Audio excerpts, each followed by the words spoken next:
Hey guys, welcome to my channel. I'm coming to you today with a 1 week update. Well, yesterday was my 1 week post-op for vertical sleeve gastrectomy. I am going to go ahead and start out with my stats. First and foremost, I got my surgery on July 11th at Kennedy University Hospital in Stratford, New Jersey, with Dr. Adam Goldstein. My highest weight was 326 pounds. That was like last year or the year before.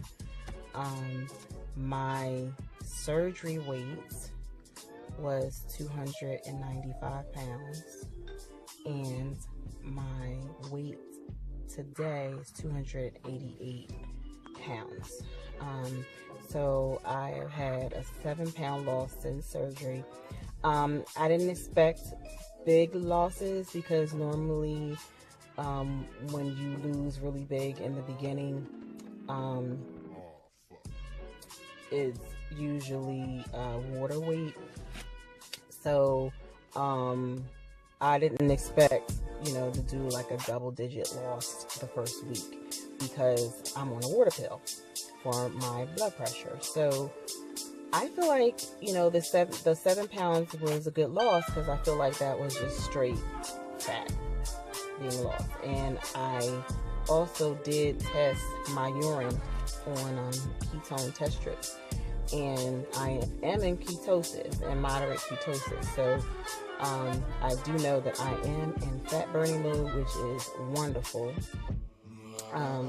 So just to kind of like recap my stages with the food,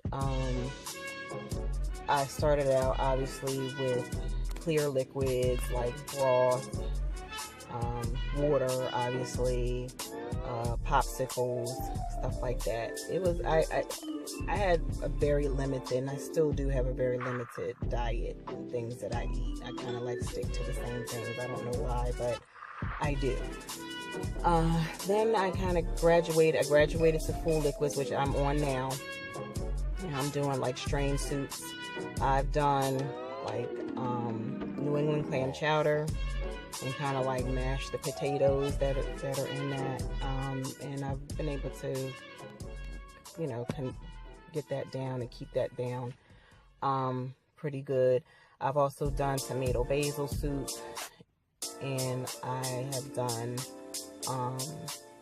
cream of wheat, and that's been a treat for me because I love cream of wheat. So I'm doing okay. In the next week or so, I'm going to increase my activity, obviously. My water has been good. I've been getting around 56 ounces of water a day, which is really, really good. I went to go see my nutritionist today, and she says that we're, doing good. It was a group of us that were there that recently got our surgeries, and we're all doing really, really well. And so yes, I'm doing good, making sure I'm staying hydrated, making sure that I'm taking my medicine. I do have to take a shot every day for up to 10 days to make sure I don't get any blood clots, so I'm doing that. As a matter of fact, when I'm done with this video, I have to go in the house and do that because I had to get up early and go to my appointment. So basically,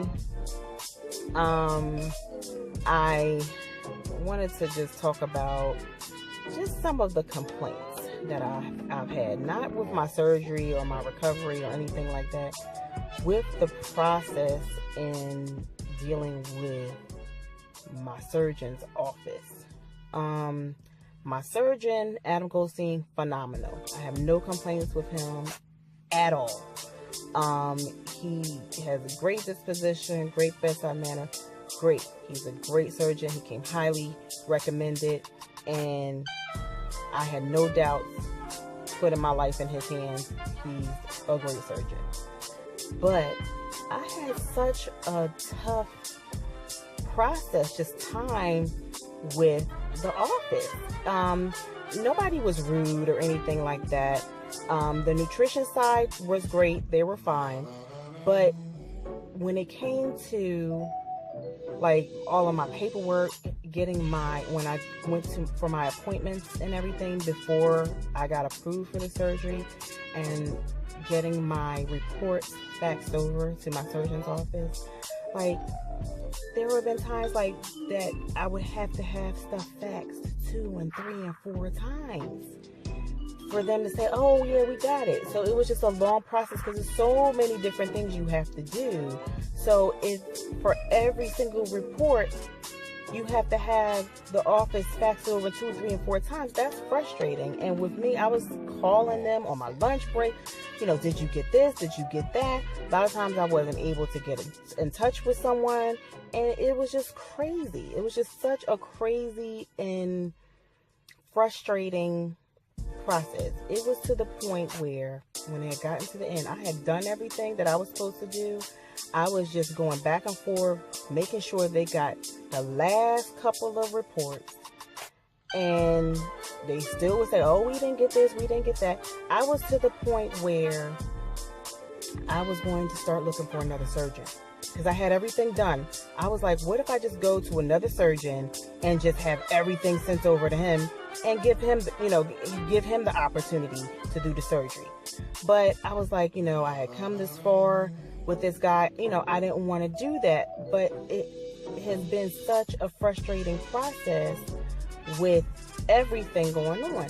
So I just, wanted to talk about that. And it was just a couple more things like afterwards, like my disability paperwork. I called my job today. They still haven't gotten my disability paperwork. So I have to follow up with them when I go to my appointment. I have a doctor's appointment on Friday when I actually do sit down with my surgeon. And also I was trying to find out if I could take something over the counter for my pain instead of the strong medicine that they had given me. They gave me Dilaudid, and that doesn't do anything but make me fall asleep. So I just wanted to know if I could take Tylenol. So I called the office on Monday to see if I could speak to somebody and for them to let me know, can I take Tylenol? And I left a message for the medical assistant. Nobody could tell me over the phone. And I'm still waiting to hear back from them. They still haven't told me if it was okay. I had to talk to somebody else who's in the medical field that has experience with bariatric patients who, gave me the okay. She said, yeah, you can take Tylenol. So it was just like, little stuff like that. I didn't want to just go and Google it and nothing like that. I wanted to hear from a medical professional, preferably my doctor's office, to see if it was okay, because I'm very paranoid with what I put in my mouth. I don't want to mess this up. This decision that I have made, I have not come to lightly. It has taken me 10 years to finally go through with this. So this is not something that I have come to easily. So it's not something that I want to mess up. I don't want to mess up my new sleeve. I don't want to end up in the hospital because I took something that I wasn't supposed to take. So, if I have a question from my doctor, like, what do I do? And that's just something that I have to, bring up to him. Like, what is the best way, if I have a question, to get that answer in a timely fashion? You know what I mean? And, I don't expect for the surgeon himself to call me, but someone in the office should be able to tell me or give me that type of advice if I have a question. So that's just been some of the things that I've been going through, and I'm just hoping that it gets better, because it's just too frustrating, because it's just today was just not good, because the office actually moved to a different building not far from where they were. They didn't inform their patients ahead of time. Like, the patients knew that they were moving, but we didn't know where they were moving to. So, a lot of us were just late for our appointments because we didn't know how to get to the new building. It was it's just completely unorganized. So, I'm not trying to shy people away from going to him, but if there's anybody in my area that's looking for a surgeon or whatever, he comes highly recommended. Adam Goldstein comes highly recommended. Also, there's another surgeon in his office called his name is Dr. Fakaluja. They're great. The surgeons are great. They're all top surgeons in this area. But the office staff they're just, I don't know what's going on there. But anyway, that's all I have for you guys today. That was a mouthful, I know, just a little rant that I had though. But yeah, I'm 7 pounds down my first week, so I'm happy about that. I'm happy with my results there. I'm just gonna start to up my activity so that I can start really seeing some more results. I figure, if I can lose at least 3 pounds a week, I'm happy. And I do realize that, there are going to be times when I'm going to have some stalls or whatever. But if I can average like 2 to 3 pounds a week, I'll be all right. All right, so you guys have a good day. It's hot, and I don't have my car on right now because when I put my car on, everything goes to Bluetooth. So I just need to get in the house because I'm sweating bullets. I already haven't drank enough water today yet. So let me get in here before I get dehydrated. All right, y'all have a good day. All right, stay blessed.